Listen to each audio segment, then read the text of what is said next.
এগুলো রেল কর্তৃপক্ষের ঊর্ধ্বতন কর্তৃপক্ষের নির্দেশক্রমে জনপ্রতিনিধি হিসেবে আমি স্থানীয় অভিভাবক হিসাবে আমি তাদের অনাকাঙ্ক্ষিত এই ঘটনার জন্য আইনি আশ্রয়ের জন্য আমি আনুমানিক 100 থেকে 150 জন অজ্ঞাত পরিচয় লোকের বিনিময়ে আমি এজাহার দাখিল করি।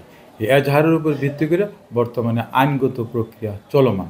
আমি স্পষ্টত বলতে চাই, আমার স্টেশন কর্তৃপক্ষ, আমাদের উপস্থিত ঊর্ধ্বতন কর্তৃপক্ষ, রেলওয়ে নিরাপত্তা বাহিনী অথবা ওসি সাহেব, যারা নাকি আমরা স্টেশনের নিয়মানুগ করার ব্যাপারে সর্বাত্মক সহযোগিতা করতেছিলাম, তাদের তরফ থেকে কেউ গাড়ি ছাড়ার জন্য আমরা বলি নাই, আমরা তাদেরকে বলিও না। এটা তদন্ত সাপেক্ষে হয়ে যাবে, ভিডিও ফুটেজ সবার কাছে আছে। আমরা ওই এলাকাতে আমরাও হিসারও দিই নাই, কেউ দেয় নাই, কে দিয়েছে ভিডিও ফুটেজে আছে।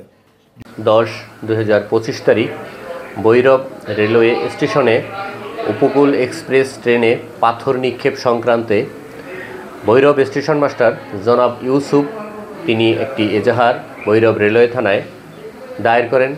উক্ত এজাহার মূলে আমরা একটি মামলা রুজু করি। উক্ত এজাহারে 1 থেকে 150 অজ্ঞাতনামা আসামি ইনক্লুড করা হয়। ইতিমধ্যে আমরা অভিযান চালিয়ে 3 জন আসামি গ্রেপ্তার করতে সক্ষম হয়েছি।